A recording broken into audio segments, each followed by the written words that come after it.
Estorsione con il metodo del cavallo di ritorno.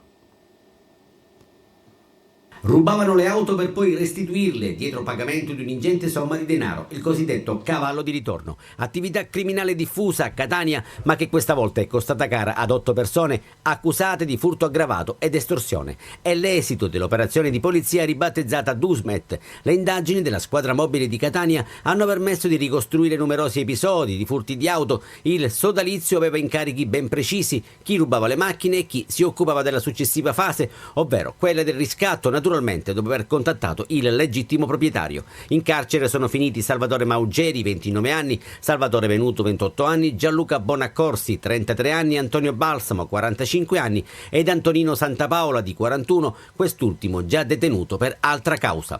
Per gli altri 3 indagati il GIP ha disposto i domiciliari con l'obbligo del braccialetto elettronico. E ancora notizie questa mattina, parliamo di Filippo Mosca, il giovane nisseno che è stato estradato dalla Romania in Italia, adesso si trova in carcere e ha lasciato quello di Bucarest, dove era recluso per traffico di droga. La madre tira un sospiro di sollievo: ci lasciamo alle spalle sofferenze e abusi.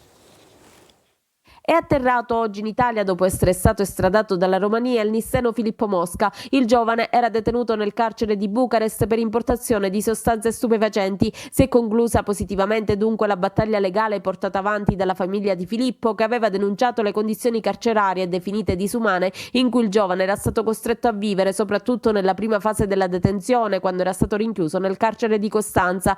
Piango da questa mattina, da quando ho ricevuto la chiamata dalla guardia, ed è un pianto liberatorio perché ci lasciamo alle spalle quasi ormai 2 anni di sofferenza, di abusi, di ingiustizie. Quindi sollevati che sia finalmente in Italia, certa che Viterbo sappia essere l'ambiente umano che invece non è stato così, non è stato in Romania. Soprattutto al carcere di Portalba. Da qui possiamo continuare la nostra lotta, da qui denuncerò tutto quello che è successo, ed è veramente tanto. Filippo Mosca e Luca Cammalleri furono arrestati dopo che una ragazza che era in loro compagnia si era fatta recapitare un pacco nell'albergo dove stavano trascorrendo le vacanze, all'interno del quale la polizia aveva trovato 150 grammi di droga. Nonostante la terza imputata si fosse assunta la piena responsabilità del possesso dello stupefacente, i 2 nisseni sono stati condannati. Adesso però potranno continuare a scontare la pena in Italia. E ora invece l'operazione di ieri contro i vecchi boss, scarcerati di nuovo al potere. Vecchi e nuovi mafiosi volevano ricostruire la cupola. 19 gli arrestati, in manette anche Franco Bonura. Addio ai vecchi rancori e stop a tutte le guerre di mafia fra le famiglie storiche di Cosa Nostra. I vecchi boss, tornati in libertà per fine pena o per scadenza dei termini di custodia cautelare, avevano deciso di riprendersi il comando, mettere da parte le nuove generazioni inutilmente violente e troppo avide e incompetenti. Per farlo avevano avviato un percorso di pianificazione allo scopo di ricreare un sodalizio che fosse una sorta di nuova cupola di Cosa Nostra. Così Girolamo Busceni, in capo della famiglia di Passo di Rigano, si incontrava in modo riservato in una villa con Franco Bonura, boss della famiglia di Uditore, tornato in libertà il 13 novembre del 2020. Il primo incontro, riservatissimo, era stato organizzato un anno dopo la scarcerazione, il 13 ottobre del 21. L'autista di Bonura, il fidatissimo Michele Spataro, era andato a prenderlo in via Ausonia per portarlo in via Petrullà, a Passo di Rigano, per incontrare Agostino Buscemi, detto Mummino. Incontri ripetuti il 23 marzo e il 31 marzo dell'anno dopo, e ancora il 7 e il 19 dicembre. E ad ogni incontro si univa un nuovo capofamiglia per ricostruire pian piano il vertice. A portare i messaggi e organizzare gli incontri era un salumiere di un noto supermercato palermitano. Si tratta di Giuseppe Costa, 61 anni. Lui lavorava nel supermercato di Via Ruggero VII in pieno centro e ai mafiosi che faceva incontrare è legato da vincoli familiari. Lo scrive la GIP Antonella Consiglio nell'ordinanza di custodia cautelare. Ora Costa si trova nel carcere del Pagliarelli ed anche la ricostruzione del Gota sembra essere stata interrotta dai 17 arresti di oggi, ai quali si aggiungono i 2 provvedimenti di arresti domiciliari. Andiamo a vedere i quotidiani, cominciamo con la Repubblica nell'edizione di Palermo. Vedete, leggiamo insieme: i boss scarcerati fanno affari, gli arresti rilanciano l'allarme. A Palermo 19 ordini di custodia, torna in cella Bonura, cercava contatti politici nella sua rete di complici anche il costruttore Avellino, sigilli a 6 società per 10 milioni, gli incontri del capomafia al supermercato e nel giardino in centro. Le pagine interne sempre su Repubblica, e di questo tema continuiamo a parlare. L'operazione della polizia, colpo alla vecchia mafia, 19 in manette, torna in galera Bonura insieme al capomafia che continuava a svolgere la sua attività di costruttore tramite un prestanome. Ha arrestato pure Sansone, che era già finito in cella negli anni 90. Questa è dunque la situazione. Poi ci sono le intercettazioni, così parlava il padrino. Riina ha fatto solo danni, chissà se Matteo si pentirà. Il capomafia ascoltato dalle Cimici mentre in macchina parla con il suo autista. Questa è Repubblica, ma vedete anche sul Giornale di Sicilia in prima si torna a parlare proprio di questo tema e leggiamo insieme: tornano in cella i vecchi boss. Francesco Bonura, Girolamo Buscemi e Agostino Sansone avevano finito di scontare le pene e ripreso il controllo del territorio, l'edilizia fra i settori principali in cui tessere degli affari. La retata con 19 arresti ha spezzato gli equilibri di comando mafioso ristabiliti nel mandamento palermitano di Uditore, Passo di Rigano. E poi vedete il retroscena: microspie in un bagno per captare i Summit, valore 10 milioni, sequestrati beni, 6 società ed un parcheggio. Questa ancora la pagina del Giornale di Sicilia. Adesso a Catania con le altre notizie: è stata sequestrata l'area dell'esplosione che è avvenuta a Trappeto Nord, magistrati al lavoro per accertare cause e responsabilità. Oggi riprende la fornitura di gas al Policlinico e anche alla Cittadella Universitaria. Siamo vivi per miracolo grazie a Sant'Agata, perché ci ha fatto il miracolo. Mia figlia ancora che ha 2 anni è terrorizzata, sente il rumore e fa così. Palazzine squarciate, tegole e vetri scaraventati per decine di metri. È rimasto poco o nulla delle abitazioni di Trappeto Nord saltate in aria a causa di un'esplosione provocata da una fuga di gas, le cui origini sono ancora da accertare. La Procura di Catania ha posto sotto sequestro l'area interessata dallo scoppio per garantire che lo stato dei luoghi rimanga invariato e consentire così lo svolgimento delle attività necessarie a chiarire le cause dell'accaduto. Il provvedimento è stato eseguito dai carabinieri della compagnia Fontana Rossa in collaborazione con i vigili del fuoco nell'ambito dell'inchiesta avanzata dalla Procura per disastro colposo. Mattinata di controlli e sopralluoghi nella zona rossa, presenti anche consulenti tecnici e personale specializzato. Si scava e si interviene anche in altre zone, come dimostrano queste immagini girate ad 1 chilometro circa dal luogo dell'esplosione. E prosegue il calvario degli sfollati che a gruppi riescono a prendere qualcosa dalle abitazioni sotto sequestro. Frammenti di normalità, così anche il recupero di un triciclo serve per far salire il morale e regalare gioia ad un bambino. Nel frattempo si lavora per trovare un alloggio alle famiglie rimaste senza casa. Alcune potrebbero trovare ospitalità in un vicino istituto religioso. In questa zona di qua della Sebastiano Catania. È un'ipotesi che vi soddisfa? Sì, certo. Sindaco, speriamo che le sue promesse vengano mantenute. Ed oggi riprenderà la fornitura del gas presso la Cittadella Universitaria e il Policlinico. Catania Rete Gas, in una nota, fa sapere che le attività di ripristino dell'alimentazione del gas sono state avviate presso l'area che coinvolge circa 5.500 utenze. Sono in corso attività di parzializzazione per isolare e restringere quanto più possibile la zona di emergenza. Torniamo ai quotidiani regionali e partiamo dalla pagina di Catania della Sicilia. Esplosione, vedete, e torniamo sul tema, i periti nella red zone, da oggi ripristinata l'erogazione del gas alla Cittadella Universitaria e al Policlinico. Le pagine interne del quotidiano La Sicilia: i periti nella zona rossa dell'esplosione a Trappeto Nord, sopralluogo dei consulenti nominati dalla Procura e dei magistrati nell'area che è stata posta sotto sequestro. L'inchiesta condotta dai carabinieri e vigili del fuoco servirà a ricostruire cause ed eventuali responsabilità del disastro. E sentiamo ancora a Todero: oggi verrà ripristinato il servizio di fornitura del gas alla cittadella universitaria e al policlinico di via Santa Sofia. Sempre ancora dai quotidiani, fra non molto torneremo per occuparci di altre vicende e infatti restiamo a Catania e ci occupiamo di un rogo che si è sviluppato in una struttura riabilitativa. Nel rogo è morta una donna di 56 anni e c'è un'inchiesta e vediamo gli sviluppi. Sentiamo questo servizio. No, non siamo autorizzati a rilasciare dichiarazioni. Bocche cucite nella comunità terapeutica e riabilitativa Villa Verde di via Nuova Lucello a Catania, struttura privata convenzionata dove ieri sera è scoppiato un rogo in una delle stanze che non ha lasciato scampo a una donna di 56 anni, Giovanna Ferrata, originaria di Acireale, unica vittima di questa tragedia che avrebbe potuto essere più ampia visto che gli ospiti qui sono una quarantina. Qui non vogliono parlare, non sono autorizzati, mentre si fanno avanti diverse ipotesi sulle modalità dell'episodio. La donna, ospite del centro riabilitativo solo da qualche giorno, potrebbe aver acceso una sigaretta prima di essere avvolta dalle fiamme. Non è da escludere, oltre al probabile incidente, che sia stata lei stessa ad appiccare l'incendio in un momento di sconforto o che si tratti di un incidente e che la 56enne abbia avuto un malore che le ha impedito di fuggire. Bisogna anche verificare la irresponsabilità della struttura stessa e capire se la paziente fosse in possesso di accendini o fiammiferi. Qui intanto gli ospiti sono tornati in comunità, c'è un via vai di auto e dei parenti. Questa coppia è stata a trovare un familiare. Mio cognato è ricoverato, sì.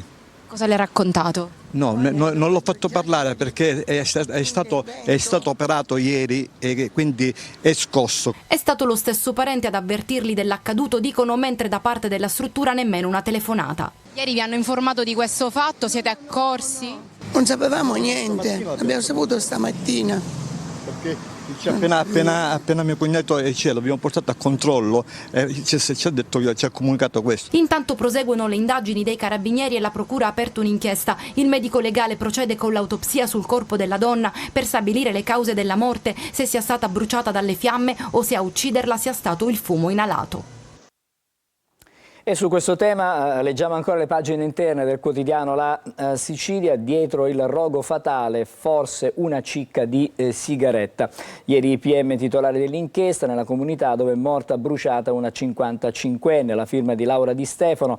La stanzetta dove è morta a seguito di un incendio la 55enne, ospite della comunità terapeutica riabilitativa Villa Verde, è da mercoledì sotto sequestro. Tra le possibili cause del rogo ci potrebbe essere una cicca di sigaretta, come abbiamo sentito anche nel servizio. La donna infatti era una fumatrice, ma ci muoviamo al momento nel campo delle ipotesi. La certezza di cosa abbia scatenato le fiamme che hanno incenerito il letto e ucciso la signora si avrà solo dopo la relazione che stanno preparando i vigili del fuoco e gli investigatori della sezione investigazione scientifica del comando provinciale dei carabinieri. Ieri nella struttura di via Nuova Lucello sono arrivati circa 40 persone con patologie psichiatriche. Questa è la situazione. Adesso torniamo di nuovo ai servizi, parliamo della sanità siciliana, una sanità malata. Altra tegola sulla sanità, si dimette Roberto Colletti, che è il manager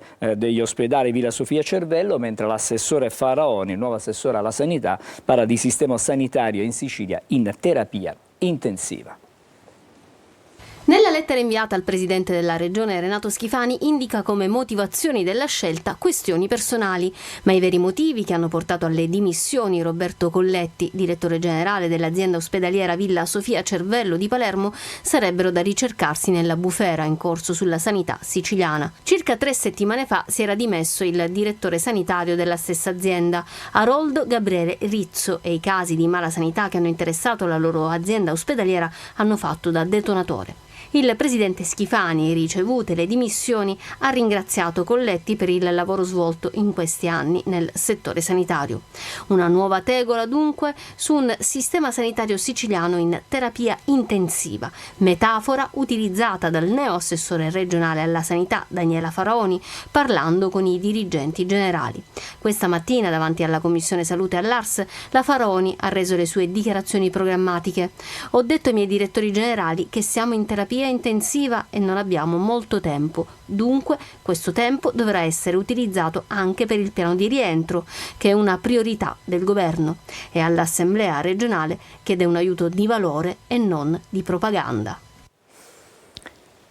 Di sanità si parla stamattina anche sui quotidiani, torniamo sulla prima di Repubblica, l'edizione di Palermo, c'è una fotonotizia con, vedete, il caso, eccolo qui, ma la sanità a Villa Sofia, se ne va il manager. Pagina interna, leggiamo, Villa Sofia si dimette il manager Colletti, Faraoni, la sanità è in terapia intensiva, come abbiamo avuto modo di sentire nel servizio, in poll per sostituire il direttore generale dell'ospedale palermitano c'è Iacolino, in assessorato potrebbe andare la Rocca. E poi ancora, vedete il retroscena, in accappatoio contro Schifani, ora è esperta dell'assessore Fratelli d'Italia, la strana nomina della Renziana, e la maggioranza si spacca sul voto diretto delle province, stop dei meloniani alla Camera. Vedete, insomma, ci sono tantissimi risvolti che fanno capire come il clima politico sia di grande, diciamo,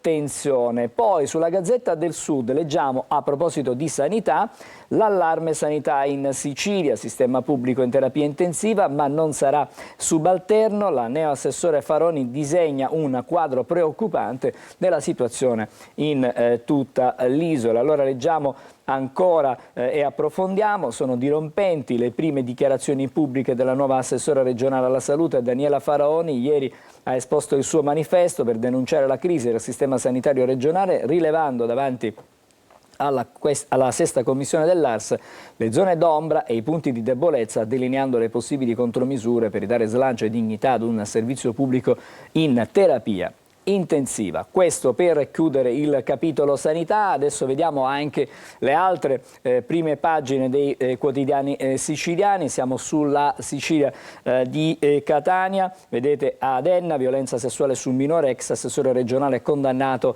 a 5 anni. Poi ancora a Catania, non abusò della convivente, assolto dopo un calvario un aspirante carabiniere. E poi diciamo, la notizia con cui che abbiamo visto in apertura quasi del nostro TG, estradato dalla Romania il nisseno accusato di spaccio, che adesso si trova in carcere a Viterbo. Ancora per quanto riguarda la politica siciliana, elezioni dirette, ex provincia al voto inammissibili, gli emendamenti al decreto emergenza. Per il ponte sullo stretto di Messina, il comitato scientifico conferma il sì, Salini, sappiamo come costruirlo bene. Queste, diciamo, le notizie più strettamente legate alla nostra regione. Torniamo su Repubblica Palermo per toccare la vicenda dei trasporti, o quantomeno le difficoltà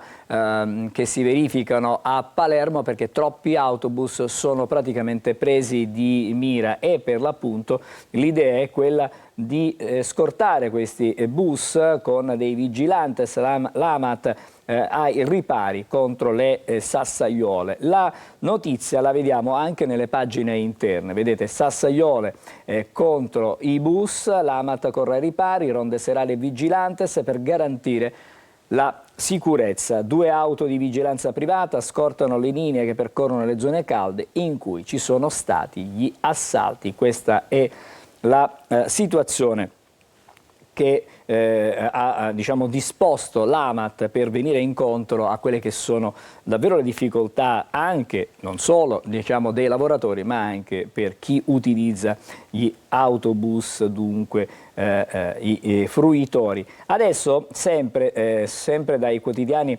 regionali andiamo sul Giornale di Sicilia, perché parliamo delle verifiche, leggiamo delle verifiche tecniche al via, si tenta di salvare la diga, vertice al Ministero sulla Trinità, tempi lunghi, questa almeno è la previsione fatta. E poi ancora a Partinico, Tari cancellata per 2 anni a chi denuncia il racket, questa è l'iniziativa del comune, per l'appunto come abbiamo detto. E per chiudere con la nostra rassegna stampa torniamo intanto sulla prima pagina della Gazzetta del Sud, ci sono le altre notizie, abbiamo già parlato della situazione sanità.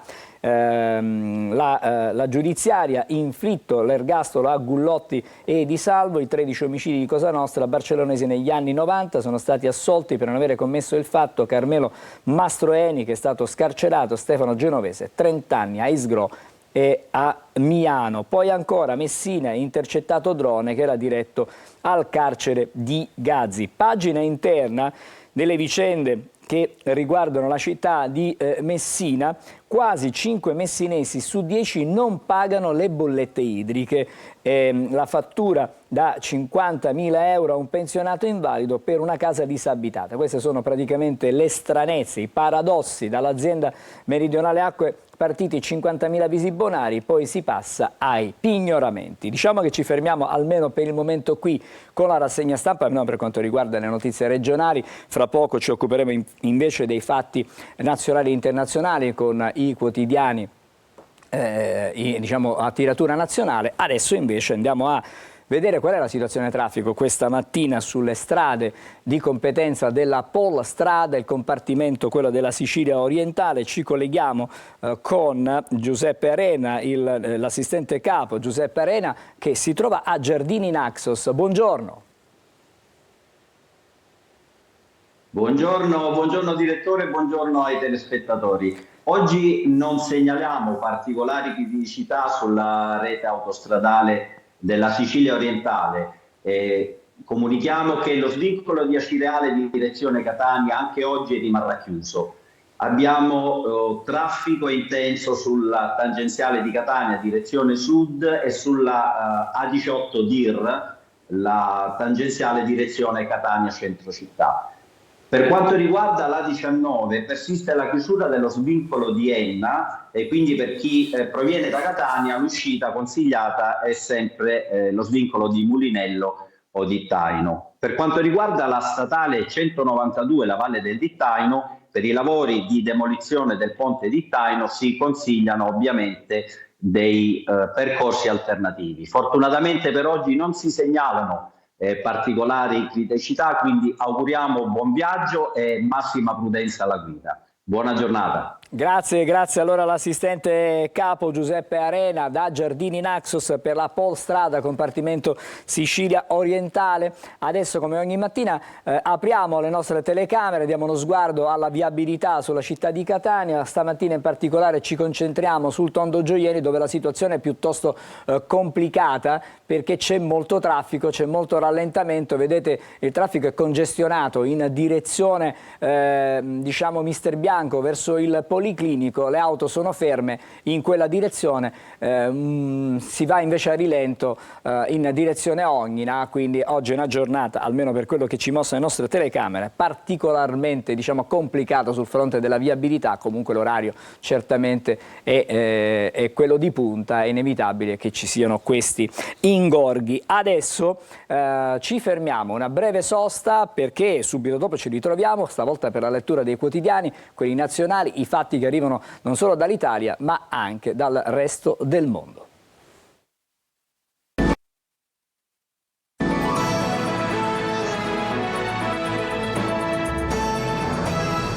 Insieme a Buongiorno Sicilia, adesso c'è la rassegna stampa, quella nazionale, i fatti più significativi dai quotidiani in edicola. Cominciamo con il Corriere della Sera, vediamo subito la prima, il caso Al-Masri tiene ancora diciamo banco, alta tensione, Nordio e Piantedosi no all'audizione, le opposizioni bloccano il Parlamento, Meloni indagata, difenderò l'Italia, vado avanti, Buongiorno sarà la legale, l'Associazione Nazionale dei Magistrati, la riforma non c'entra. Questo è il titolo principale che poi ritroveremo comunque su quasi tutti i quotidiani questa mattina. Poi ancora vedete il caso dell'intelligenza artificiale, la rivoluzione rappresentata da DeepSeek, USA contro Pechino, presi i nostri dati, e ancora la svolta in Germania, parliamo ovviamente delle elezioni, la mozione della CDU svolta in Germania, patto antimigranti con il voto della AfD. E poi leggiamo ancora un richiamo in prima per quanto riguarda la notte di Champions, solo l'Inter è promossa, le altre ai playoff, sconfitte per Juve e Milan, l'Atalanta pareggia con il Barcellona, questo è il riepilogo di quello che è stata l'ultima giornata di questa fase di Champions League. Allora, dalla Corriere della Sera, adesso andiamo a leggere la prima pagina di Repubblica, vedete anche qui il titolo di apertura: Al-Masri, il governo scappa, politica e giustizia, polemica per le mancate audizioni dei ministri Nordio e Piantedosi dopo gli avvisi sul torturatore liberato, la Premier convoca vertice sull'immigrazione dalla Libia, andiamo avanti, difese affidate a Bongiorno, il caso blocca il Parlamento, le opposizioni, Meloni deve chiarire, questa è la posizione. Poi ancora, vedete, la truffa del Pandoro, fotonotizia stavolta sulla Repubblica dedicata alla Ferragni, a giudizio e attacca Fedez, tradita e umiliata. Ma intanto un'altra notizia che riguarda in qualche modo il mondo dello spettacolo, nella circostanza il Festival di Sanremo, Emeschilla indagato rinuncia al festival, questa è la notizia. E ancora, vedete, di spalla in Germania la stretta sui migranti con i voti dei neonazisti, mozione della CDU passa con il sostegno di AfD, Scholz imperdonabile, proteste a Berlino. La prima pagina adesso della Stampa, la leggiamo insieme, vedete anche qui il titolo più importante: Al-Masri paralizza il Parlamento, l'opposizione, Meloni in aula o lavori fermi, in bilico il libico, chiedo scusa, ha un visto statunitense da 10 anni, Santanchè, il processo resta a Milano, la difesa del governo a Bongiorno, i profughi non massacrati in cella, il caso dei voli tolti al procuratore Lo Voi. E poi ancora il commento, ci sono dei commenti su questa vicenda, la Premier calpesta il principio di legalità, mentre la fotonotizia che si ha sulla Stampa questa mattina: il femminicidio non esiste, la mia vita stravolta dagli odiatori ecofascisti. Vedete la testimonianza, il presidente argentino Milei cancella l'aggravante, è un omicidio, è sempre un omicidio, così queste sono le sue parole. Poi vedete anche qui di spalla il caso legato al Festival di Sanremo, i Bad Boys di Sanremo e il ritiro di Emeschilla al secolo Emiliano Rudolf Giambelli, rapper brianzolo, quest'anno avrebbe dovuto fare il suo ingresso sul palco del Teatro Ariston e invece no. E poi ancora, poi magari nelle pagine interne andremo a vedere perché, il personaggio, e questa è un'altra vicenda, un'altra storia, l'autunno di Ferragni a giudizio per truffa. Questo è sulla prima pagina della Stampa. Vediamo ancora un'altra prima pagina, questa è Avvenire, Camere del Silenzio, il titolo scelto dal Quotidiano dei Vescovi Italiani. Parlamento bloccato fino a martedì, il governo non risponde, le opposizioni fermano tutto, le testimonianze dei migranti torturati da Al-Masri, vertice sull'incremento degli approdi. E poi l'anniversario delle elezioni, Mattarella da 10 anni, la fermezza mite della carta, così scrive stamattina Avvenire. Ancora altre notizie, l'Europa prende la bussola, ma i socialisti la bocciano. Ancora siamo in Africa, la marea ribelle verso il sud del Congo, le milizie sostenute dal Ruanda verso Kivu. Questo è la prima pagina di Avvenire. Chiudiamo per il momento con le prime pagine, andiamo ad approfondire qualche tema invece. Al-Masri, le carte del governo, questo è quello che scrive il Messaggero, affidata a Bongiorno la difesa di Meloni e dei ministri indagati, il dossier, la Germania avvertì l'AIA sul libico solo quando era diretto in Italia, la protesta delle opposizioni, bloccati lavori delle Camere. E ancora, vedete, fotonotizie da una parte e dall'altra, i temi sono quelli: Emeschilla indagato, rinuncio a Sanremo per l'inchiesta riguardante le curve, il rapper ha anche un DASPO, poi dall'altra parte la Ferragni a processo per il Pandoro Gate, Chiara giudizio e tradita, Fedez era tutto finzione, queste le sue parole. Sulla prima c'è un richiamo a quello che sarà la maturità di quest'anno, un test di cittadinanza con 6 in condotta, le nuove regole per l'appunto della maturità, ma Adesso andiamo a leggere qualcosa diciamo, di quello, delle notizie più importanti, le più significative. Dal Corriere, ad esempio, Meloni, nessun passo indietro, si legge la protesta delle opposizioni. Arianna, avanti, sorella mia, voli di Stato al TG1, le carte sulla disputa lo vuoi Mantovano. E ancora, sullo stesso tema, siamo su Repubblica, bufera sul caso Al Masri, il governo non va in aula, il Parlamento si blocca, opposizioni decise a paralizzare l'attività legislativa finché la Premier non risponderà alle Camere. Salta la seduta sulla consulta, la Schlein dita la verità, Prodi, l'esecutivo usa toni preoccupanti, questo su Repubblica, ma andiamo a leggere anche sulla Stampa di Torino, che scrive: trincea Meloni.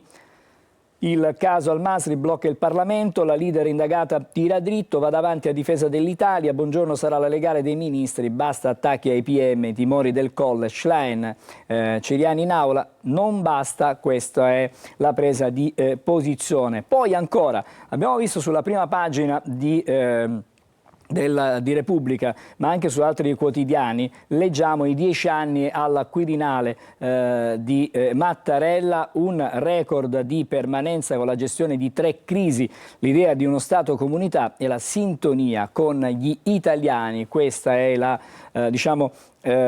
pagina dedicata tutta al Presidente della Repubblica. Torniamo di nuovo alle pagine interne, ma stavolta siamo sulla Stampa con la vicenda Medio Oriente, con la crisi in Medio Oriente, l'inviato statunitense nella striscia, ora finiamo la guerra, oggi liberati altri 3 ostaggi, Israele chiede una risposta chiara alla fazione palestinese sulla sorta dei Bibas a Gaza, Netanyahu si prepara a volare domenica a Washington per incontrare proprio martedì Trump. E ancora le notizie di cui ci siamo occupati sulle prime pagine. Vedete, Pandori e uova di Pasqua, Ferragni a processo, la beneficenza era falsa, Milano l'accusa di truffa aggravata anche all'ex braccio destra, ai manager di Balocco e anche a Cereal Italia. Nonostante la pace con il Codagons, i PM vanno avanti, i suoi avvocati non ha commesso reati. Questa è la posizione chiaramente della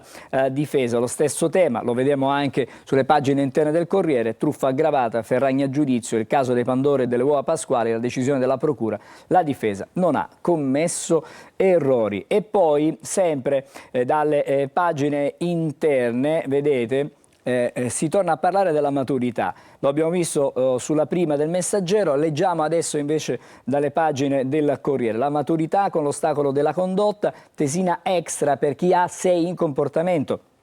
Seconda prova, chiaramente la prima in italiano, il latino al classico, la matematica allo scientifico, quasi direi un classico per quanto riguarda per l'appunto la prova di maturità. E poi la vicenda dell'intelligenza artificiale, una storia che non è assolutamente finita dopo lo tsunami DeepSeek, la rivoluzione delle AI, bisogna allenare la creatività dell'intelligenza naturale, l'incontro che ha fatto il Corriere, non taglio i costi ma la trasformazione. Su questo tema leggiamo però la presa di posizione degli Stati Uniti e lo vediamo sulle pagine di Repubblica. DeepSeek, l'accusa di OpenAI, ha rubato i nostri modelli. I cinesi avrebbero usato la tecnologia dell'azienda americana per addestrare il loro chatbot.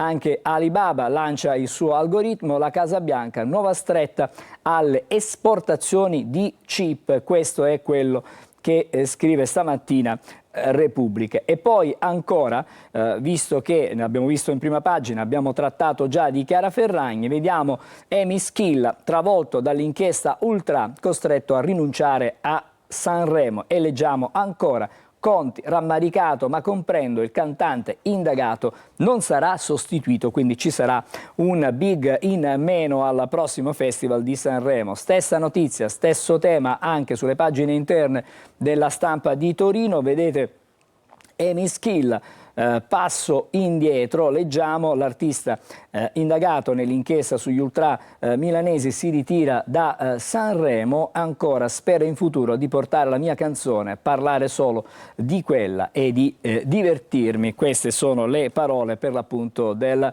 rapper. C'è tempo prima di chiudere con ancora una notizia dalle pagine interne: impoveriti dalla sanità. Questo è quello che viene fuori stando al rapporto annuale di Crea. Alle famiglie meno abbienti costa 10 miliardi curarsi nel privato. Per 2,3 milioni di nuclei sono spese catastrofiche. Questo è il dato che viene fuori da questa indagine. E leggiamo ancora: il 23% della spesa privata è coperta da chi non ha possibilità. E ancora vedete liste d'attesa, è ancora tutto fermo, ha approvato solo un decreto su 6. Questo è quello che svela Gimbe: i ritardi nel piano del governo che mirava a tagliare i tempi delle prestazioni. E con questa notizia, almeno per il momento, ci fermiamo con la lettura dei quotidiani. Fra poco saremo di nuovo insieme a Buongiorno Sicilia con il primo degli ospiti della nostra mattinata. Bentrovati da Clara Ventura di Trebi Meteo. Nella giornata di giovedì avremo della variabilità sulle regioni di nord-ovest, con piogge e rovesci a carattere sparso e qualche fiocco di neve sui settori alpini, mentre sul resto del territorio prevarrà il sole. E dunque sulla Sicilia sarà una giornata all'insegna del bel tempo, con ampie zone di sereno in un contesto di assoluta stabilità atmosferica. Attenzione ai venti che soffieranno ancora sostenuti sulle coste, ma si faranno sentire anche nelle aree interne. Il tutto con clima ancora mite. E per quanto riguarda poi la giornata di venerdì, non avremo nessun tipo di variazione. Splenderà ancora il sole su tutta la regione, il clima sarà asciutto, il cielo dunque sereno o al più maggiore nuvolosità verso sera a tratti sulla costa ionica e nelle aree interne. Contesto climatico ancora mite, con temperature massime localmente in lieve rialzo. Tutti i dettagli in merito sull'app di Trebi Meteo. Desiree, non dire di che si tratta, Tutti i giorni su Antenna Sicilia e Telecolor. Non lo diciamo. Ma che non diciamo di che si tratta? Non si vede di che si tratta. Io che Se ci vado non dicevi appresso, così non ragazzi, l'avrebbero capito. non si vede. Non lo dire. Rieccoci di nuovo insieme a Buongiorno Sicilia. Do il benvenuto questa mattina alla dottoressa Patrizia Monterosso. Buongiorno. Grazie per essere con noi stamattina. Fra poco sveleremo il motivo della sua presenza, perché accanto a lei c'è Barbara Cammarata, che è un'artista. Buongiorno. Allora, buongiorno. Parliamo di una mostra che è stata inaugurata la scorsa settimana. Lei è la curatrice di questa mostra, che si intitola An Interspecies Journey. Cioè una specie di viaggio tra le diverse specie, traducendola in maniera proprio povera. Intanto grazie, perché l'arte accade anche all'interno di questo studio. Iniziamo la giornata parlando di cultura e di arte con un artista che in carne ed ossa propone un viaggio che è oltre l'immaginazione, una potenza pittorica incredibile, ma che nasconde una riflessione che oggi è il tema centrale di un dibattito che rivede il rapporto tra l'uomo e il mondo e la natura, un dialogo che non accetta assolutamente opposizioni, polarità, per accettare una trasformazione che è proprio il principio di una trasformazione che deve rimettere in discussione il rapporto tra l'uomo e il mondo. E l'arte si riconnotte alla realtà, a questa realtà che in maniera auspicabile ritrovi un dialogo per sanare il senso di un'identità nuova, di un nuovo umanesimo. Dottoressa, il fatto che fossero presenti così tante persone all'inaugurazione di questa mostra testimonia che c'è fame di cultura. C'è intanto un diritto alla cittadinanza, all'arte e alla cultura, e la Fondazione Broadback è una di quelle fondazioni che nella città di Catania, insieme ad altre come la Fondazione L, hanno saputo preservare uno spazio all'espressione degli artisti, perché l'arte contemporanea vive di questa relazione inscindibile, il rapporto tra l'opera e l'artista. dicendo anche un no forte rispetto alle mostre preconfezionate. E quindi Catania ha questo humus importante, culturale, questo fermento che è fatto di mecenati che si interessano all'arte e di artisti che hanno trovato in queste fondazioni un grande spazio di libera espressività. Allora, è possibile ammirare la mostra dal 25 di gennaio fino al prossimo 8 giugno, la Fondazione Brodbeck a Catania, e si trova in via Gramignani 93. Per chi volesse visitare la mostra, a partire dal venerdì nei fine settimana è aperta ed è gratuita per tutti. Adesso parliamo con l'artista, perché questa mostra, che è articolata in diverse sfaccettature, ci sono 2 padiglioni, ci sono altre cose, c'è un percorso espositivo particolare, però il materiale che viene esposto è frutto di di un viaggio, di un percorso che è durato un decennio. Sì, è durato un decennio, forse è iniziato anche prima, però quello che è stato messo in mostra da Patrizia e da Cesare Biasini, l'altro curatore che mi hanno accompagnato in questa esperienza, inizia tanto tempo fa. Il mio rientro in Sicilia è stato un momento molto importante. Io ho vissuto parecchi anni in Inghilterra e il momento in cui ho deciso di ritornare e di mettermi a lavorare in maniera intensa mi ha messo in una posizione di ripensare prima di tutto alla mia di posizione e al rapporto con la Sicilia. Rapporto che è stato sicuramente conflittuale, di odio e amore, ma che mi ha dato la forza di ragionare e di cambiare il mio punto di vista sulle cose. La mostra Interspace Journey è un invito. Del resto, in che senso un invito? Io quando vado a vedere le mostre tendo a pormi un atteggiamento di ascolto. Quindi l'invito di questa mostra è provare a fare questo piccolo sforzo di mettersi in un atteggiamento di osservazione, di ascolto e di cercare di comprendere un altro punto di vista. Sicuramente questo lavoro è un lavoro che ha a che fare con delle tematiche, come diceva Patrizia, che sono oggi sulla bocca di tutti. Stiamo assistendo a dei cambiamenti molto veloci, anche feroci. Il mio è una visione orizzontale in cui tutti gli esseri viventi stanno su uno stesso piano, a partire dall'essere umano, dall'animale, dalle piante, le proporzioni, non ci sono proporzioni dove qualcosa è più piccolo rispetto a qualcos'altro, quindi siamo veramente invitati ad osservare, ma a guardare. Questo concetto di guardare e osservare è molto profondo.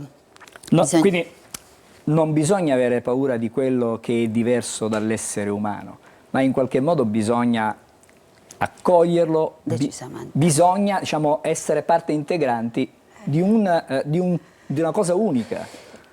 È nodale la questione perché l'eccessivo antropocentrismo ha portato a guardare il mondo in maniera soverchiante, la natura, e il risultato è che lo sguardo strutturante che scinde il mondo e lo vede dal punto di vista dell'assemblamento di parti ha finito per trascurare il vero significato della nostra trasformazione in sintonia con una vita che attraversa sia noi che la natura.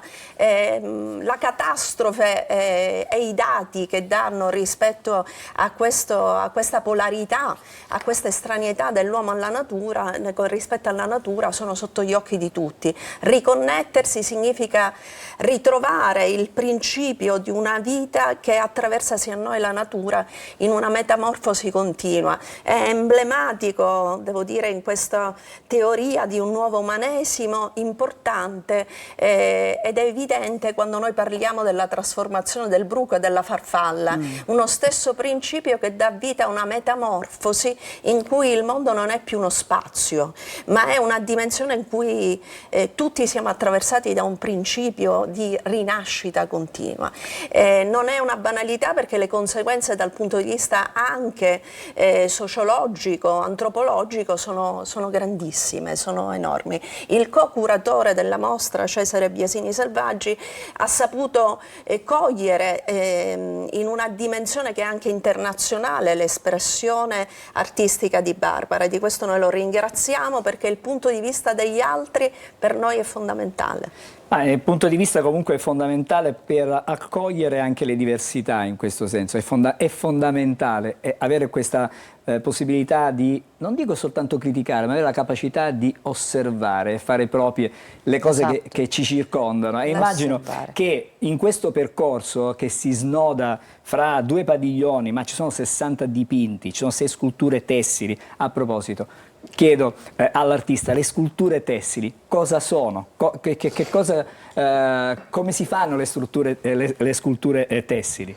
Allora, come si fanno? Non è altro che la manipolazione del tessuto, quindi qualcosa che è una materia, il tessile è una materia come le altre. Ma noi immaginiamo la scultura magari in pietra, no? Si immagina una cosa di questo genere. Si può fare in maniera diversa. Decisamente, i materiali oggi sono differenti, quindi il linguaggio dell'arte contemporanea ha visto negli anni delle evoluzioni e qui mi permetto di dire che c'è la forza di una visione in cui quello che consideriamo una cosa, un oggetto meraviglioso, per carità, perché è l'espressione di un'arte nostra, del ricamo, molto bello, ma che va riconnesso nel rapporto di azione con chi l'ha creato. Quelli sono migliaia di aghi che indicano non solo l'azione, ma anche la fatica, la sofferenza, anche lo stato in cui a un certo punto della storia le seconde e le terze figlie dovevano portare denaro a casa, e veniva visto come uno strumento quello di quest'arte che era il ricamo. C'è molta interiorità nelle sculture di Barbara, perché le sculture sono la trasformazione, la metamorfosi anche in quel caso della vita e della figura di sua figlia, cioè la trasformazione di questi abiti che hanno accompagnato la vita, il percorso di crescita che si fanno opera d'arte. Ancora una volta la riconnessione tra arte, realtà e vita. Prima di chiudere e dare l'appuntamento ovviamente per il fine settimana per poter vedere la mostra, mi incuriosiscono le installazioni ambientali, per questo vorrei parlare di nuovo con Barbara Cammarato. Insomma, c'è sempre il tema dell'ambiente che torna forte. Patrizia lo ha accennato, lei mi ha fatto la domanda come si fanno e che cosa sono le sculture tessili. Le sculture tessili io le definisco, quando mi si pone questa domanda, 9 forme di vita possibili. La trasformazione, tutto il lavoro, il nostro percorso ha a che fare con la metamorfosi, quindi con un continuo divenire. Un'opera molto importante in mostra è Alles ist Blatt. Alles ist Blatt è un'opera lunga 10 metri, è un lavoro pittorico e prende il nome, Alles ist Blatt significa tutto è foglia.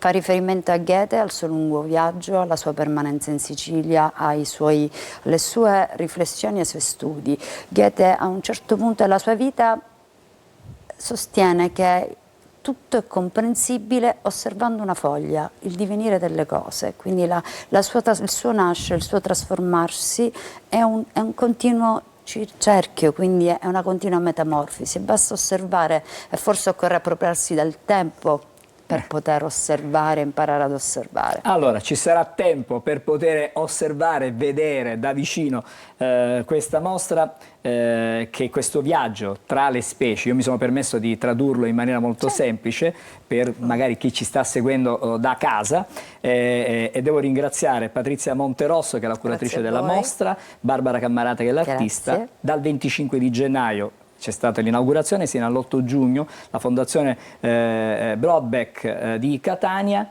in via Gramignani 93, e quindi avete la possibilità gratuitamente di poter ammirare queste opere. Noi l'aspettiamo per questo viaggio. Va benissimo, sarò presente e verrò a trovarvi. Ci dobbiamo fermare, il tempo veramente un tiranno, fra poco vi aspetto con altri ospiti a Buongiorno Sicilia.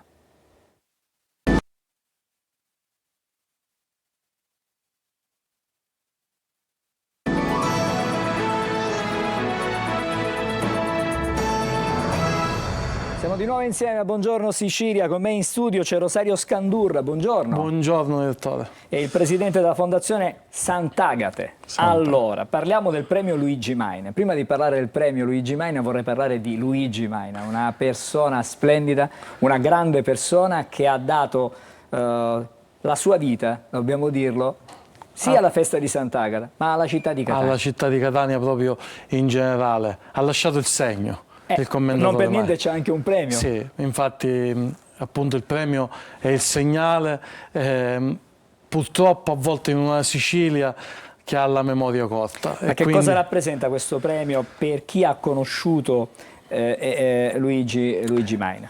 Ma io ho dato una mia interpretazione a tutto questo. Secondo me il premio proprio incarna quello che è stato il commendatore Maina. Il commendatore Maina è stato quell'uomo passionale, quell'uomo che ha dato veramente tanto alla città di Catania, con impegno e spirito di abnegazione senza risparmiarsi. Quindi il premio è proprio la rappresentanza di questi sentimenti. Proprio per questo il premio Luigi Maina ogni anno viene consegnato ad una personalità di spicco, una personalità che si è contraddistinta nel corso, diciamo, dell'anno. Quest'anno in particolare il premio sarà consegnato al prefetto di Catania, Sua Eccellenza Maria Carmela Librizzi. E le motivazioni di questo premio sono importanti perché ha lavorato tantissimo contro la criminalità, la violenza sulle donne, l'usura, insomma un impegno a 360 gradi per garantire la sicurezza alla città. E soprattutto anche un impegno per quanto riguarda la dispersione scolastica. Che è di fondamentale importanza perché, come tutti sappiamo, il futuro nasce dai più piccoli e quindi se non iniziamo a dare dei segnali, a lasciare delle impronte che devono dare quella continuità in modo che i nostri giovani possano darci un mondo migliore. E quest'anno il premio va conferito, sarà consegnato al prefetto di Catania. In passato però ci sono stati altre persone illustri che hanno ricevuto questo premio, personaggi non solo catanesi. Decisamente. Lo scorso anno è stato dato a Sua Eccellenza l'Arcivescovo Luigi Renna, appunto per tutta una serie di motivazioni che si vanno a raccordare alle stesse motivazioni di Sua Eccellenza il Prefetto, perché devo dire che in questa città da qualche anno le istituzioni, dalla Chiesa alla scuola alla politica, riescono a fare rete su quello che sono queste appunto problematiche che affliggono la nostra città. L'anno precedente è stato dato al Presidente del Tribunale per i minorenni. Ancora prima a Michele Placido, perché si è contraddistinto e soprattutto anche per i film che aveva fatto appunto sulla Sicilia. Diciamo che ogni anno cerchiamo di identificare una personalità che appunto rappresenti questi ideali e che possa portare dei valori avanti. Anche la location per la consegna del premio è una location particolarissima, è il Teatro Bellini, il teatro, diciamo, della città, e questa consegna avviene nel corso del concerto dedicato a Sant'Agata. L'omaggio a Sant'Agata, e per questo ringrazio il sovrintendente maestro Giovanni Cultrera per aver dato la disponibilità. Questo è il secondo anno, devo dire che lui ha accolto insieme al sindaco Trentino questo premio proprio a braccia aperte. Tra l'altro il maestro Giovanni Cultrera è stato uno dei premiati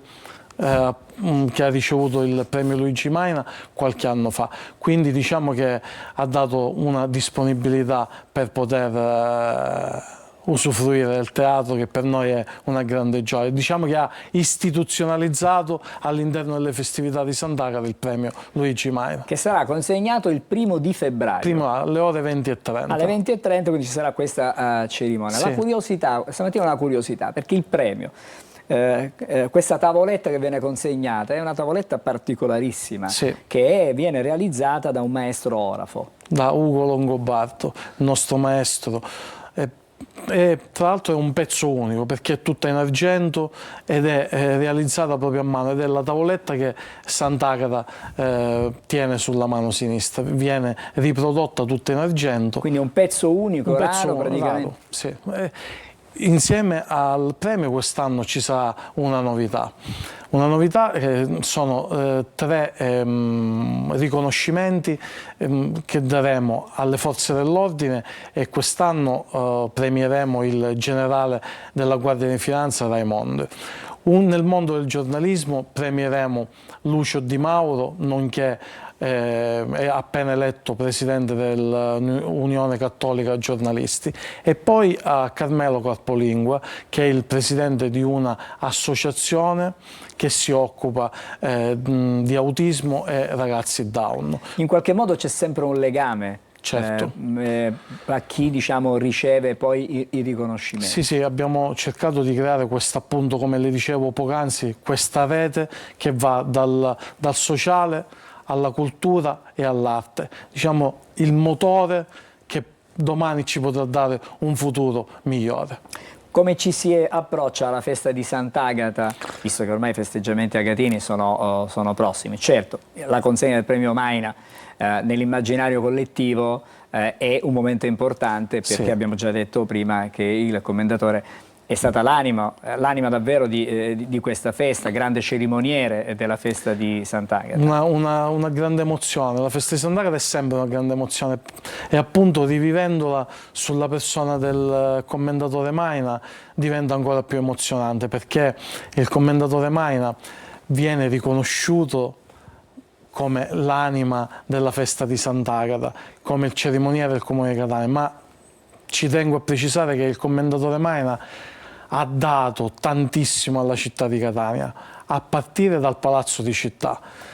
Lui ha curato minuziosamente tutti gli arredi, in 40 anni tutti gli arredi del comune di Catania, dai quadri alle opere d'arte che sono all'interno del comune, ai ritratti dei sindaci. Era uno che ci teneva tantissimo e ha dato proprio il cuore.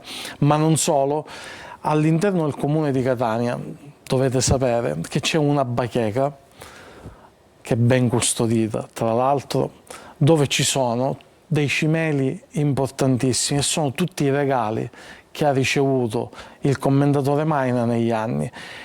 In più, all'interno di questa bacheca ci sono pure dei doni della famiglia Maina, e sono conservati all'interno del comune di Catania in questa bacheca. Tra l'altro c'è pure la stanza del commendatore Maina, che è chiusa perché stiamo lavorando anche per creare una condizione all'interno e poterla visitare nel futuro. Tra l'altro domenica scorsa nella chiesa di Sant'Agata al Carcere c'è come tradizione, ogni anno il sindaco dona l'anello che apre i festeggiamenti agatini all'arcivescovo. Dovete pensare che questo anello, leggenda dice, che appartenga al commendatore Maina, addirittura alla mamma del commendatore Maina. Un anello che poi, finite le feste agatine, ritornerà in questa bacheca. Ci sono tantissime cose da scoprire in questa città meravigliosa, veramente si dovrebbe creare un tour. Noi ci stiamo lavorando per dare sempre una migliore immagine alla città di Catania. Allora, grazie a Rosario Scandurra, che è il Grazie presidente della Fondazione Sant'Agata, e buon lavoro per la vostra attività, e ci vediamo presto. Prestissimo, a disposizione sempre. Grazie a voi per la disponibilità. Ci fermiamo ancora una volta, un breve passaggio con la pubblicità, e poi torniamo di nuovo insieme, perché apriremo un collegamento con Palermo. Ci collegheremo con il nostro Marco Gullà per parlare, ahimè, di una grave piaga, che è quella del crack, la diffusione del crack, che sta devastando tantissimi giovanissimi. Tutto questo fra pochissimo.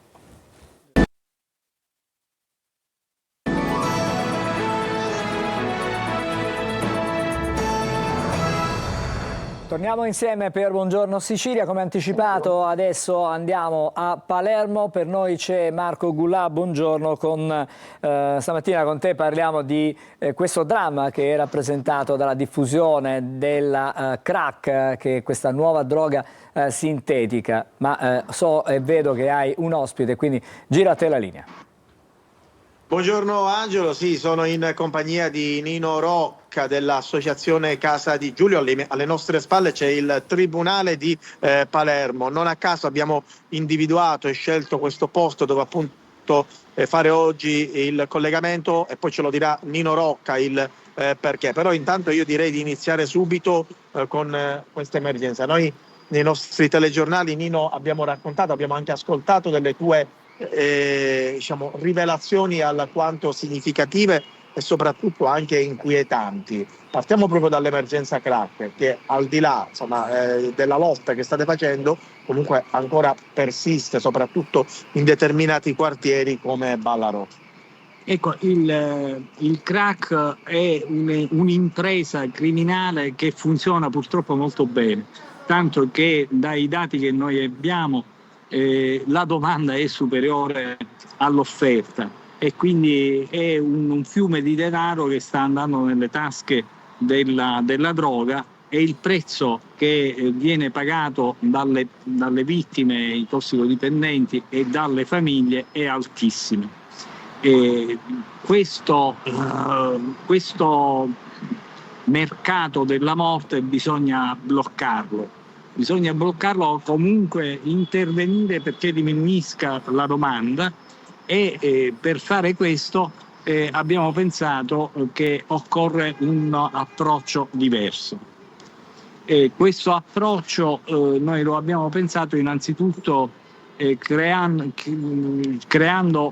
cercando di creare una rete tra istituzioni giuridiche, sanitarie, sociali e volontariato assieme ai genitori, però gestita e guidata, la cui regia viene fatta proprio dai giudice tutelare. Ed eccoci qua infatti proprio al tribunale, proprio anche per questo tu hai avuto un incontro. Possiamo parlare anche di questo incontro che tu hai avuto con il presidente del Tribunale di Palermo, Morosini. Abbiamo avuto un incontro, c'erano 16-17 papà e mamme assieme a qualche avvocato che collabora con i nostri casi, e devo dire che il giudice Morosini è stato molto umano, ci ha accolto con molta comprensione e ha accettato, ha accolto questa richiesta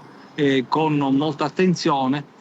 Tanto che lui è disponibile a designare dei giudici per fare da regia a questa rete a cui dovranno partecipare le istituzioni sanitarie, le istituzioni sociali, le istituzioni giuridiche e i genitori, che sono, dopo le vittime, i tossicodipendenti, sono le prime vittime, sono coloro che giorno e notte vivono drammaticamente questo problema. Però parallelamente, sì, vai Angelo. Volevo semplicemente chiedere al tuo ospite la funzione della Casa di Giulio, che è una sorta di speranza, è un luogo di speranza soprattutto per i ragazzi e per i genitori, perché questi ragazzi giovanissimi ormai sembrano non avere più una via di scampo da questo tunnel, e la Casa di Giulio si propone proprio questa missione. Sì, questa è una iniziativa che nasce come il gruppo dei genitori che ormai si riunisce settimanalmente da quasi 2 anni, è un'iniziativa che nasce su input della Casa di Giulio. Noi collaboriamo anche con Vincenzo Zavatteri, che opera con i suoi psicologi in strada, e abbiamo pensato che occorre mettere insieme tutte queste risorse, e soprattutto che occorre che le istituzioni si parlino tra di loro e facciano dei progetti personalizzati per ciascun tossicodipendente. perché questo è lo strumento indispensabile e necessario per non disperdere le forze e per ottenere qualche risultato. Tanto più che, su questo è d'accordo il giudice, il presidente Morosini, che la soluzione non può essere il carcere per bloccare una persona che è coinvolta al terzo livello di intossicazione da crack e che quindi non può fare a meno del crack. Non può essere il carcere perché loro non sono responsabili dei loro atti nel momento in cui commettono dei reati sotto l'effetto della tossicodipendenza e delle sostanze. Il crack non è una sostanza come le altre, ce ne dobbiamo rendere conto, ma dobbiamo trovare delle soluzioni alternative per impedire a coloro che si trovano ormai a questo livello e la cui soluzione può essere o la morte o una soluzione alternativa anche al carcere che possa però salvarli. Però parallelamente alla rete che voi state cercando di costituire proprio per fronteggiare questa emergenza, Nino, ce n'è un'altra proprio nel cuore di alcuni quartieri come Ballarò, dove addirittura una tessera inquietante, ribadisco io, è rappresentata dalle mamme. Cioè, tu hai fatto una dichiarazione nei giorni scorsi anche al nostro TG abbastanza, diciamo, forte. Le mamme producono il crack in casa, poi lo donano, tra virgolette, ai figli che lo vanno a spaccare.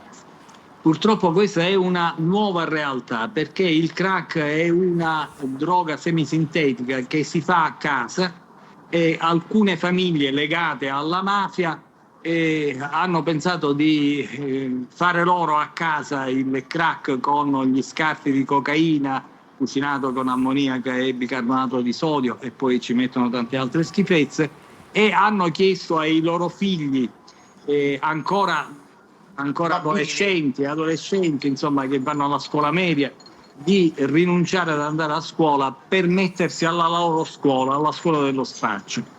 Questo è un dramma ancora più grosso, perché fra qualche anno, se non si interviene in tempo, questi ragazzi diventeranno non solo dei tossicodipendenti, perché molti di loro poi non solo spacciano ma anche assumono, ma diventeranno degli adulti mafiosi con una esperienza già maturata alle spalle.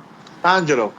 Sì, di nuovo dal tuo ospite, perché ci sono delle zone in particolare della città di Palermo, dove questa droga ha il sopravvento, e anche nel controllo del territorio, nella presenza, diciamo, dell'associazione come la Casa di Giulio, ma anche delle forze dell'ordine, della società civile presente sul territorio, che in qualche modo può intanto allontanare, se possibile, gli spacciatori e comunque aiutare, dare una mano a questi ragazzi, andandoli a cercare sul posto. Aggiungo io, voi li vedete quando siete sul posto? Certo, ma basta andare a Ballarò, dove loro si riuniscono, che è il punto di ritrovo un po' di tutti i tossicodipendenti. Ballarò costituisce il quartiere generale del crack, lo è stato sin dall'inizio e lo continua ad essere, proprio per la struttura del quartiere stesso. Noi abbiamo chiesto alle istituzioni già da più di 2 anni che si bonifichi il quartiere attraverso i centri di accoglienza a bassa soglia, quelli che già esistono, anche diurni soltanto, quelli che esistono già nelle altre città, perché questi ragazzi e queste ragazze che passano molto tempo in mezzo alla strada, alcuni hanno addirittura abbandonato le loro case, non devono stare in mezzo alla strada, non devono drogarsi in mezzo alla strada, devono essere accolti da questi centri di accoglienza e devono ricevere quelle cure, quelle attenzioni con cui poi è possibile aprire un dialogo. Ma in mezzo alla strada si può intervenire soltanto per qualche emergenza, ma non si può avviare un dialogo. Ovvio. Allora, grazie Marco per questo tuo contributo, per questo tuo intervento. Grazie anche a Nino La Rocca dell'associazione della Casa di Giulio. Nino Rocca, chiedo scusa. È un punto di riferimento per davvero non solo le istituzioni, ma un po' tutti qui a Palermo. Sì, grazie davvero per le parole importanti che ha detto ancora una volta e ha evidenziato, sottolineato questa mattina.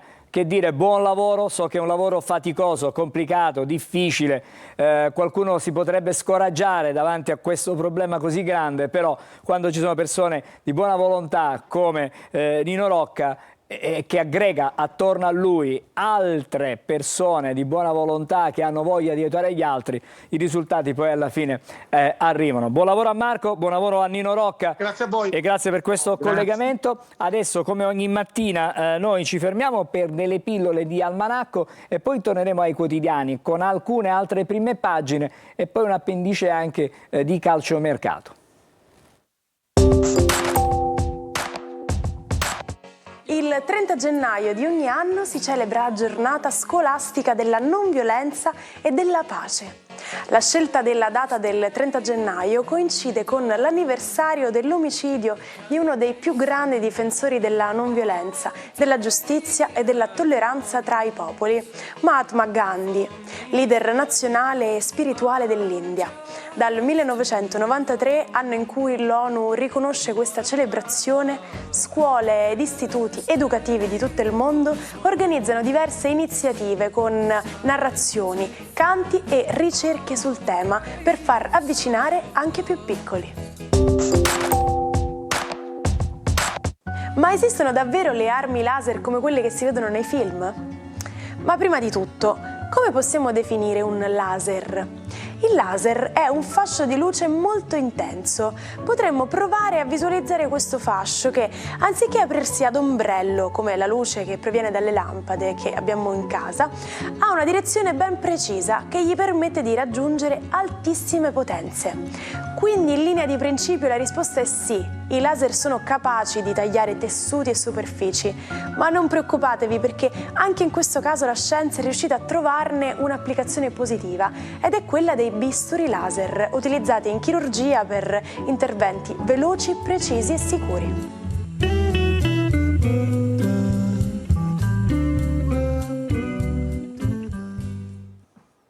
C'è un aggiornamento dalle agenzie, un tentato omicidio è stato compiuto poco dopo la mezzanotte a Vittoria, siamo nel Ragusano, alcuni sconosciuti hanno sparato con un fucile da caccia ad un ragazzo di 30 anni. Il giovane è stato trasportato in fin di vita all'ospedale Guzzardi di Vittoria, dove è stato operato e ricoverato in chirurgia vascolare. In questo momento è intubato, le sue condizioni sono gravissime, sta indagando la Polizia di Stato che ha anche acquisito le immagini di videosorveglianza della zona e sono utili per la ricostruzione di questo agguato. Come promesso torniamo di nuovo alle notizie dai quotidiani, andiamo a vedere il giornale. Chi vuole colpire la Meloni, il titolo di questa mattina, l'avviso di garanzia dietro il caso Al Masri e le manovre degli 007 di Berlino per danneggiare il governo italiano.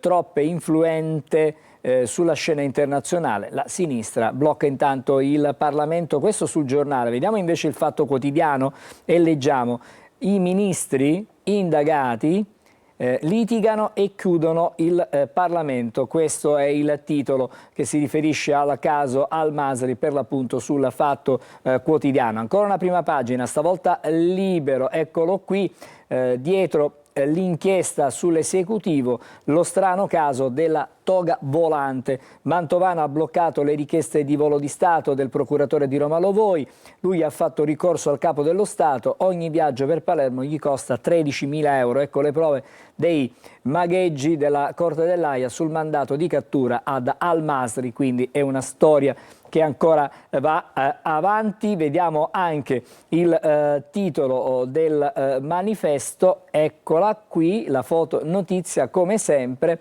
la ricaduta, il titolo scelto: frontiere blindate, divieto di ingresso ai profughi, arresto ed espulsioni. A 3 settimane dalle elezioni in Germania il Parlamento approva la linea antimigranti con i voti decisivi dei neonazisti, l'abbraccio con liberali e democristiani abbatte lo storico muro antifascista. Questo sulle pagine del quotidiano Il Manifesto. Chiudiamo con Il Riformista, con questa foto notizia che riprende la Premier Meloni. Il titolo: Il trappolone, così scrive. Al-Masri è stato lasciato libero sul suolo europeo dal 6 gennaio, la CP ha usato l'esca libica e ha aspettato 12 giorni per il mandato. E adesso invece, come promesso, parliamo anche di calciomercato, ma calciomercato legato alle vicende del Catania. Andiamo a leggere dalle pagine interne della Sicilia. Eccolo qui, c'è un ritratto di uno dei nuovi acquisti. Un attaccante di razza, parliamo di Dal Monte, il titolo Catania, l'uomo Dal Monte ha detto sì qui per ritornare a fare gol e vincere, voglia di far bene, sensazioni positive, ho trovato un bel gruppo, trovo una società di grande prestigio, spero che le mie caratteristiche si incastrino con la filosofia del calcio dell'allenatore. Queste le sue parole. Intanto il mercato rosso-azzurro, il club etneo sempre su Pagliai, Allegretto e Pellegrini, Maffei alla Cavese, Chiarella e Costantino, il punto di domanda al Messina. Questa è la situazione in casa Catania, mentre invece leggiamo qualcosa che riguarda anche il Trapani, il patron Antonini, che ha fatto e disfatto la squadra e continua in questi giorni a farlo. In pochissime ore il patron Antonini dice: se rinuncia alla Balotelli mi ha detto che verrà a Trapani. E con questo chiudiamo la finestra con i quotidiani nazionali questa mattina. Siamo in chiusura, è il 30 gennaio oggi, esattamente nel 1951 nasceva Phil Collins, un grandissimo cantautore, polistrumentista, produttore discografico britannico. Tra le sue canzoni più celebri c'è anche In the Air Tonight, che debutta proprio con il suo album da solista, dopo aver chiaramente l'esperienza fatta con i Genesis. E noi stamattina ci salutiamo proprio con In the Air Tonight, Phil Collins. L'appuntamento con Buongiorno Sicilia è chiaramente rinviato a domani. Grazie a tutti per averci seguito e vi auguro una buona giornata.